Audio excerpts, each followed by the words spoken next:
ناظرین، استقبال ہے فکر و خبر کی سیدھی بات میں۔ دراصل یہ موضوع میرے ذہن میں اس وقت آیا جب میرے واٹس ایپ میں بنگلہ دیش کے ایک تبلیغی اجتماع کی کارگزاری اور اس میں شرکت کرنے والے عوام کی تعداد کے ساتھ ساتھ عرب و عجم سے نکلنے والی جماعتوں کی تعداد درج تھی۔ میں حیران و ششدر ہو گیا۔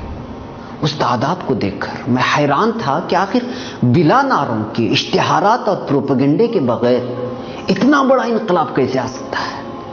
نہ ٹی وی کا استعمال، نہ پوسٹر کا اہتمام، نہ سوشل میڈیا کو گھسیٹا گیا، نہ کوئی اشتہار کے لیے ہورڈنگ و پوسٹنگ کی گئی، مگر پوری دنیا سے لوگ اس قدر اس تعداد میں نہ صرف جمع ہوئے بلکہ ملک و بیرون ملک نکلنے کے لیے سینکڑوں کی تعداد میں جماعتیں بھی نکل رہی۔ آخر یہ کیا ہو رہا ہے؟ آخر ایسی کون سی طاقت ہے اس کے پیچھے؟ یہ لوگ کون ہیں آخر؟ اپنے کپڑے خود دھو رہے ہیں، پیٹھ پر مٹی کا تیل کا چولہا اٹھائے ہوئے یہاں وہاں بھاگے جا رہے ہیں، بال پراگندہ ہیں، اپنی خدمت خود کر رہے ہیں، دوسروں کی خدمت کے لیے سب سے پہلا اپنا ہاتھ اٹھا رہے ہیں۔ کسی بستی میں جانے کے لیے سواری ملی تو ٹھیک، نہیں تو پیدل ہی چلنے کے لیے کہیں مسجد میں رہنے کی اجازت ملی تو ملی، نہیں تو جہاں آسرا ملا وہیں سے تبلیغ شروع کر دی۔ اس میں کون ڈاکٹر ہے، کون کروڑ پتی ہے، کون ملازم ہے، کون حمال ہے، کون ٹھیلے والا ہے، کون انجینئر، کون کیا ہے، کس کی کیا وقت ہے، کیا حیثیت ہے، کچھ نہیں معلوم۔ بس سب کا ایک ہی دھن، ایک ہی بات، بھائی اللہ سے جڑو اور اللہ سے جوڑنے کا کام کرو۔ آخر عرب کی سرزمین پر جس کا بنگلہ ہے، امریکہ، برطانیہ، فرانس میں جس کی بہترین تجارت ہے، آخر وہ مسجد کی چٹائی پر کیوں سونا چاہ رہا ہے؟ 5 اسٹار ہوٹل کے گدی میں سونے والے اور بہترین قسم کے ڈشز نوش کرنے والے کو یہاں کی دال اور روٹی میں آخر کس قسم کا مزہ آ رہا ہے؟ اس موبائل پیغام نے تو مجھے واقعی حیرت میں ڈال دیا تھا، یہاں تک کہ میں اس تبلیغ جماعت کی تاریخ پڑھنے کے لیے کتابوں کو کھنگالنا شروع کیا۔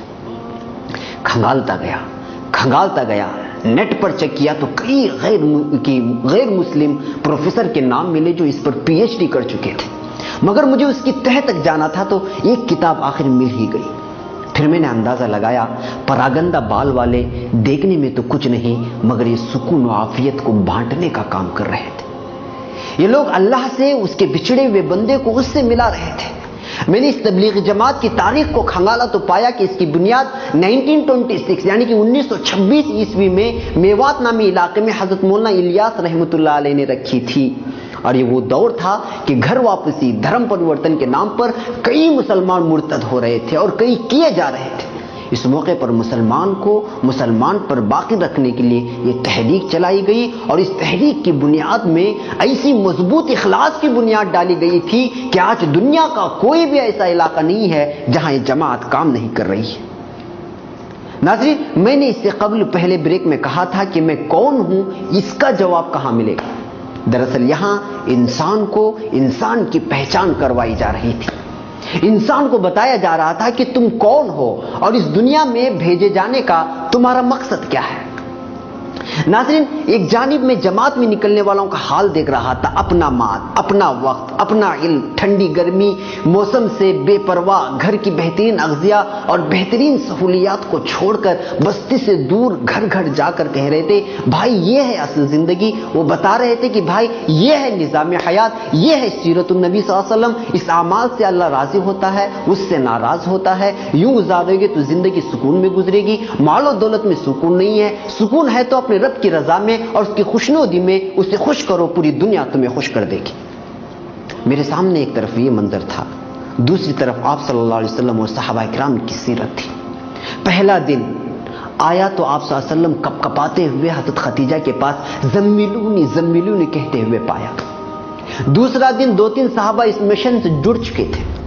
دن گزرتے گئے، ایک ایک دو دو کر کے صحابہ جڑتے گئے، دین کا قلعہ مضبوط ہو رہا تھا اور کفار قریش کا ظلم بھی۔ پھر وقت آیا کہ اب چھپ کر نہیں، سب کے سامنے اعلان کرو، دین کی تبلیغ کرو۔ اب میں آپ صلی اللہ علیہ وسلم کو بازاروں میں دیکھا، وہ ایک ایک سے کہہ رہے تھے بھائی قولوا لا الہ الا اللہ تفلحوا۔ گھر گھر جا رہے تھے، بستی بستی جا رہے تھے، قبیلے کے سرداروں کے پاس جا رہے تھے، بستی سے دوسری بستی کی طرف، بلا غرض بلا مطلب، رات کی تنہائی میں دعائیں تھی تو دن کے اجالے میں محنت۔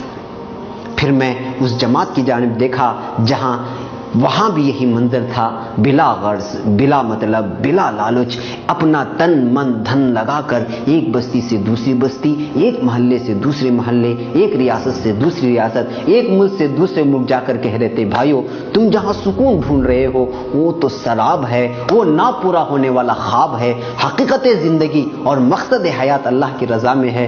رب کو پہچان گئے، اب ذمہ داری ہے کہ اس رب کی رضا حاصل کرو۔ دراصل یہی ہے کہ انسان کی پہچان کہ وہ اپنے رب کو پہچان جائے۔ ناظرین، کیوں صحیح کہا نا؟ کچھ دیر